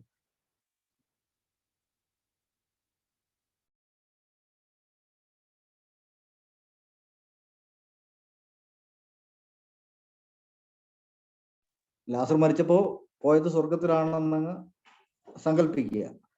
അങ്ങനെ ആയിരുന്നെങ്കിൽ യേശുക്രിസ്തു ലാസറിനെ ഉയർപ്പിച്ചപ്പോൾ ലാസറിന് ഉണ്ടാകാമായിരുന്ന പ്രതികരണം എന്തായിരിക്കാമായിരുന്നു?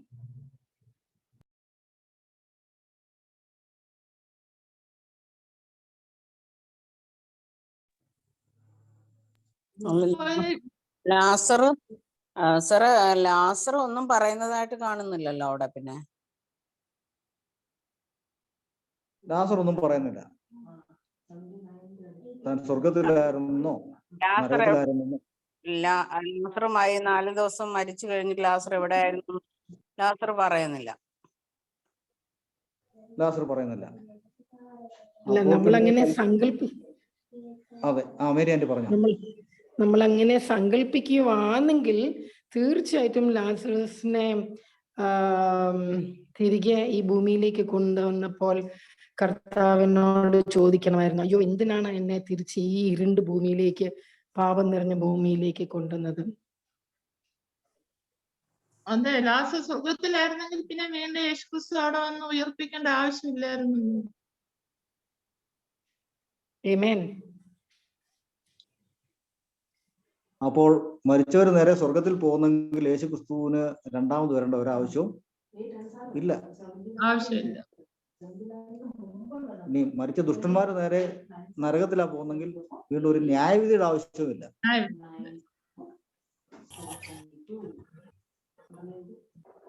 പിന്നെ ഒരു കാര്യം, കുറച്ച് വ്യക്തത വരുത്താൻ വേണ്ടിയാണ് ഞാൻ പറയുന്നത്. അപ്പൊ ചിലർക്ക് മരിക്കുമ്പോൾ RIP എന്ന് നമ്മുടെ പല വാട്സപ്പ് ഗ്രൂപ്പുകളിലും ഇങ്ങനെ കാണാറുണ്ട്. ഞാൻ പലപ്പോഴും സംശയം ഉന്നയിച്ചിട്ടുണ്ട്. വ്യക്തമായ ചർച്ച ഞങ്ങളുടെ ഗ്രൂപ്പിലൊക്കെ നടന്നിട്ടുണ്ട്.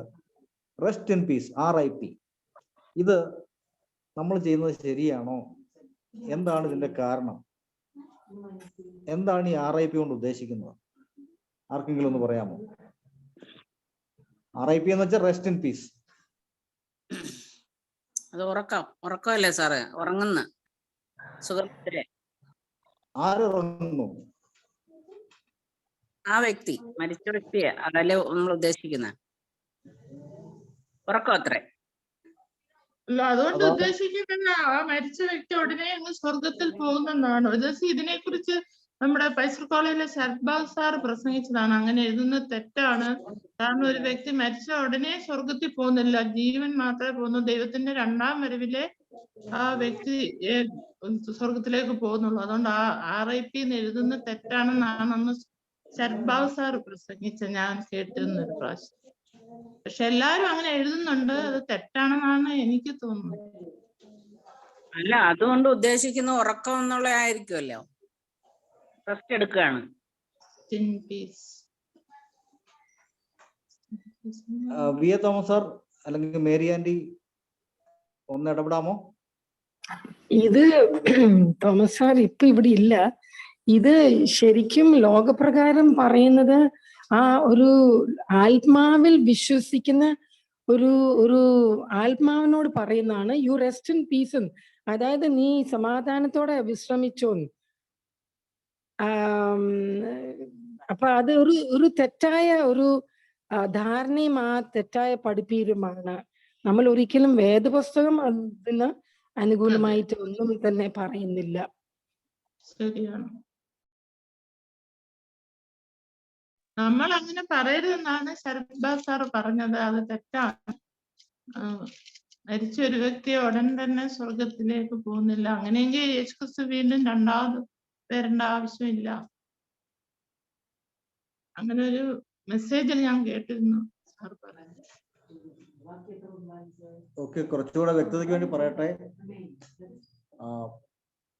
ആത്മാവ്, ശരീരം മാത്രമേ മരിക്കുന്നുള്ളൂ. ആത്മാവ് എവിടെയോ ജീവിച്ചിരിക്കുന്നു.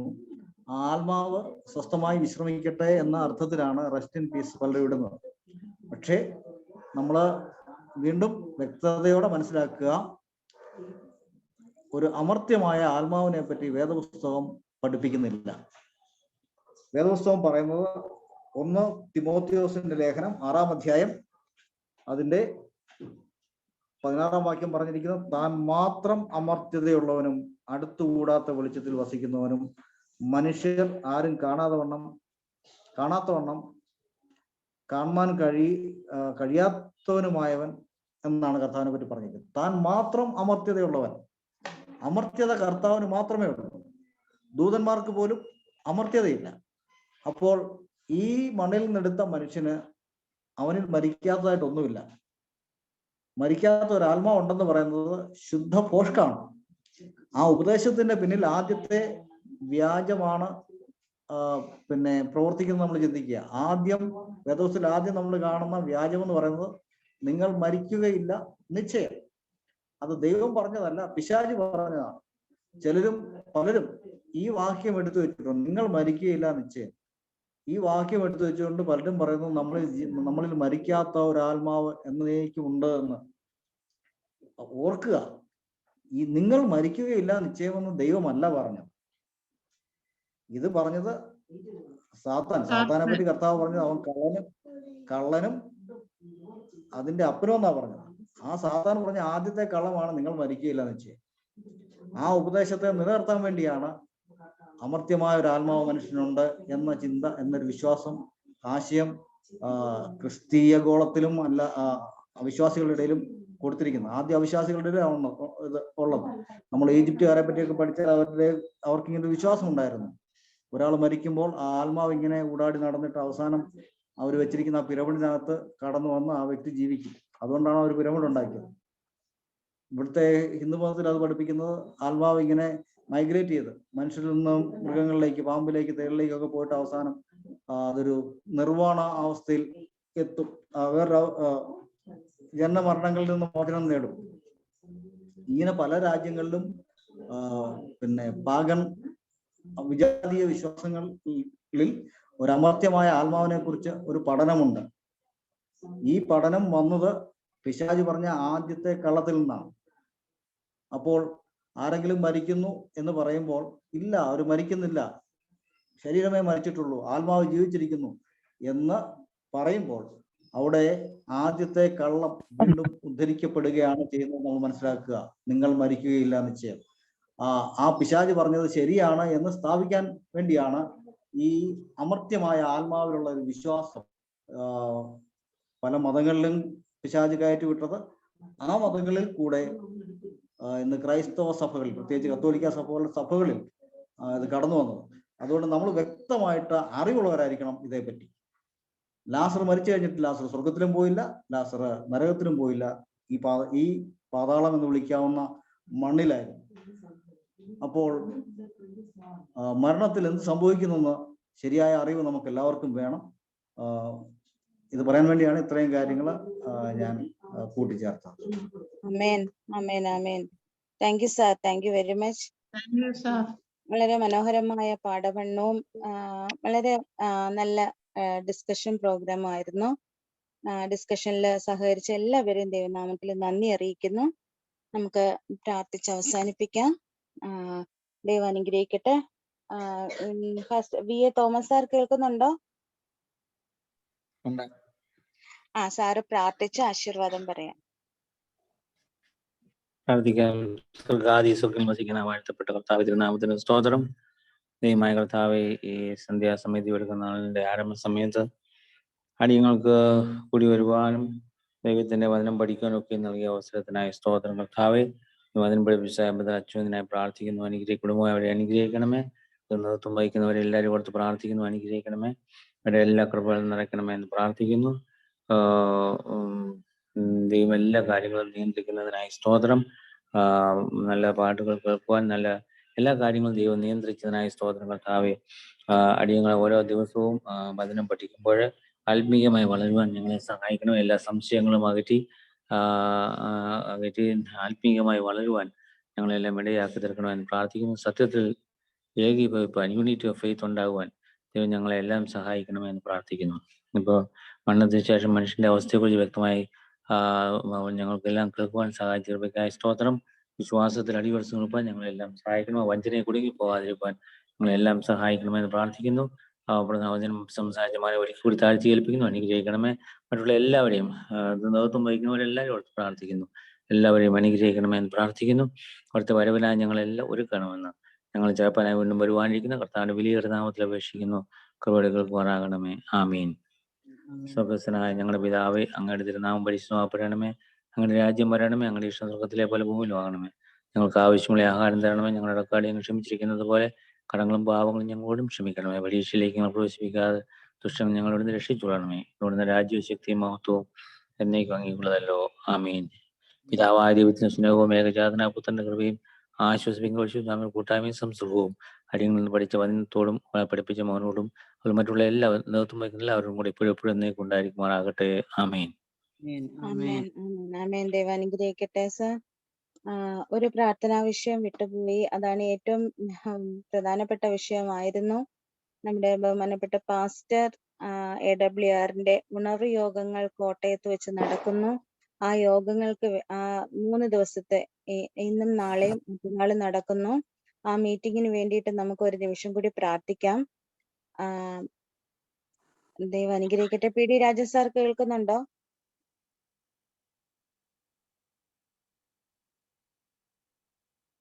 Okay. Pastor PC Kunjamman sir കേൾക്കാമോ? കേൾക്കുന്നുണ്ട്. സാർ, ഞാൻ ഈ പറഞ്ഞ വിഷയത്തിനായി പ്രാർത്ഥിക്കാം. ഇപ്പോൾ അവിടെ നടക്കുന്ന മീറ്റിങ്ങുകളെയൊക്കെ സമർപ്പിച്ചുകൊണ്ട് പ്രാർത്ഥിക്കാം. ഇന്നും നാളെയും മറ്റന്നാളെ ആണ് സമാപനം. ആ ഉണർവ് യോഗങ്ങളെ സമർപ്പിച്ചുകൊണ്ട് പ്രാർത്ഥിക്കുക. എല്ലാം അനുഗ്രഹമായി തീരുന്നതിന് വേണ്ടി പ്രാർത്ഥിക്കാം. സ്നേഹിക്കുന്ന കർത്താവേ, വീണ്ടും ഞങ്ങൾ അങ്ങേ സ്തുതിക്കുന്നു, മഹത്വപ്പെടുത്തുന്നു. മനോഹരമായ പാഠം പഠിക്കുവാൻ ദൈവോടിയങ്ങൾക്ക് കൃപ നൽകിയല്ലോ. പ്രത്യേക വിഷയവുമായി ഞങ്ങൾ ദിവസം നിൽക്കുന്നു. അവിടെ നിങ്ങളെ അനുഗ്രഹിക്കണമേ. പ്രത്യേകിച്ച് അരീപ്പറമ്പ് സഭയിൽ വെച്ച് ഇന്നും നാളെയും മറ്റന്നാളും നടത്തപ്പെടുന്ന യോഗ പരമ്പരയെ ദിവസനയിൽ ഓർത്ത് പ്രാർത്ഥിക്കുന്നു. അതിന് നേതൃത്വം കൊടുക്കുന്ന ബിനോയ് ജേക്കബ് സാറിന് വേണ്ടി പ്രത്യേകം പ്രാർത്ഥിക്കും. ആ കൺവെൻഷൻ ഏറ്റവും അനുഗ്രഹപരമായി തീരുവാനും ആ അരീപ്പറമ്പ് പ്രദേശം ഉണരുവാനും ദൈവം ഇടയാക്കണം. അരീപ്പറമ്പ് സഭയ്ക്ക് വേണ്ടി പ്രത്യേകം പ്രാർത്ഥിക്കുന്നു. എല്ലാ കുടുംബങ്ങളെ ഓർത്ത് പ്രാർത്ഥിക്കുന്നു. സഭാ പാസ്റ്ററെ ഓർത്ത് പ്രാർത്ഥിക്കുന്നു. ആ പ്രദേശം കർത്താവിനാൽ അനുഗ്രഹിക്കപ്പെട്ട ഒരു പ്രദേശമായി തീരുവാൻ അനേകം ആളുകൾ ഈ കാലഘട്ടത്തിൽ അന്ത്യകൃപാതൂത്ത് ശ്രമിക്കുവാനും അവിടുന്ന് സഹായിക്കണം. ആ പ്രദേശത്തെ അനുഗ്രഹിക്കണം. ആ മീറ്റിങ്ങിനെ കർത്താവ് കൂടുതലായിട്ട് അനുഗ്രഹിക്കണമേ. അനേകം ആളുകൾ കർത്താവിലേക്ക് മടങ്ങി വരുവാൻ സഹായിക്കണമെന്ന് അപേക്ഷിക്കുന്നു. നേതൃത്വം കൊടുക്കുന്ന അവിടുത്തെ ദാസന്മാരെയും ഓർത്ത് പ്രാർത്ഥിക്കുന്നു. അനുഗ്രഹിക്കണം. എല്ലാം ഭംഗിയായും ചന്തമായും നിർവഹിപ്പാൻ അവിടുന്ന് സഹായിക്കണം. അടുത്ത ഈ 3 ദിവസങ്ങളിലും ദൈവത്തിന്റെ കൃപയും സാന്നിധ്യവും ആ മീറ്റിങ്ങോടുകൂടെ ഉണ്ടായിരിക്കുകയും അനുഗ്രഹിച്ചിടമേ. പ്രാർത്ഥന കേട്ടിരിക്കുക ആസ്വദിക്കുന്നു. യേശു നാമത്തിൽ തന്നെ. ആമേൻ. ആമേൻ. ആമേൻ. ആമേൻ. ദൈവം അനുഗ്രഹിക്കട്ടെ സാർ. ദൈവനാമത്തിന് നന്ദി അറിയിക്കുന്നു. ഒരിക്കൽ കൂടി ഓരോരുത്തരെയും ഇന്ന് മീറ്റിംഗിലേക്ക് കടന്നു വന്നിരിക്കുന്ന എല്ലാ ദൈവമക്കളെയും ദൈവനാമത്തിൽ നന്ദി അറിയിക്കുന്നു. വളരെ സന്തോഷം മാത്യു സാർ, ദൈവം ധാരാളം അനുഗ്രഹിക്കട്ടെ. ത്രേസ്യാമ്മ വളരെ സന്തോഷം. സിസ്റ്റർ ലിതി ജോയി സിസ്റ്റർ വളരെ സന്തോഷം, ദൈവം അനുഗ്രഹിക്കട്ടെ. അച്ഛകുഞ്ഞ് സാർ വളരെ സന്തോഷം, ദൈവം ധാരാളം അനുഗ്രഹിക്കട്ടെ. ദൈവനാമത്തിൽ ഒരിക്കൽ കൂടി നന്ദി അറിയിക്കുന്നു. ദൈവ അനുഗ്രഹിക്കട്ടെ. ജോർജ് അപ്പച്ചൻ വളരെ സന്തോഷം. സിസ്റ്റർ വത്സല ജോയി വളരെ സന്തോഷം. അമ്മ ലീലാമ്മ ഡേവിഡ് വളരെ സന്തോഷം. SMR സിസ്റ്റർ വളരെ സന്തോഷം. പാസ്റ്റർ ജസ്റ്റിൻ ജോസഫ് വളരെ സന്തോഷം, ദൈവം അനുഗ്രഹിക്കട്ടെ. പ്രവീൺ ഐപാഡ് വളരെ സന്തോഷം. സിസ്റ്റർ ബീന സിസ്റ്റർ വളരെ സന്തോഷം. മേരി ആൻറ്റി വളരെ സന്തോഷം, ദൈവം അനുഗ്രഹിക്കട്ടെ. പുരുഷോത്തമ സാർ വളരെ സന്തോഷം. സുമാ സദീപ് വളരെ സന്തോഷം. Deepa sister, Thomas sir, Jiji sister വളരെ സന്തോഷം. ഓരോരുത്തരെയും ദൈവം ധാരാളം അനുഗ്രഹിക്കട്ടെ. നല്ലൊരു ശുഭരാത്രി നേരുന്നു. ദൈവം ഓരോരുത്തരെയും അടുത്ത ദിവസം നമ്മൾ ഇതേ സമയം കണ്ടുമുട്ടുന്നവരെയും ദൈവത്തിന്റെ വലിയ കൃപയും സാന്നിധ്യം നമ്മുടെ ഓരോരുത്തരോടും കൂടെ ഇരുന്ന് വഴി നടത്തുമാറാകട്ടെ എന്ന് പ്രാർത്ഥിക്കുന്നു. എല്ലാവർക്കും നല്ലൊരു ശുഭരാത്രി നേരുന്നു. ആമേൻ. ആമേൻ. ആമേൻ. ആമേൻ. ആമേൻ. Praise lord. Praise. Good night, sister. Good night. Praise God. Good night, Sister Rita. Good night. Good night, sister.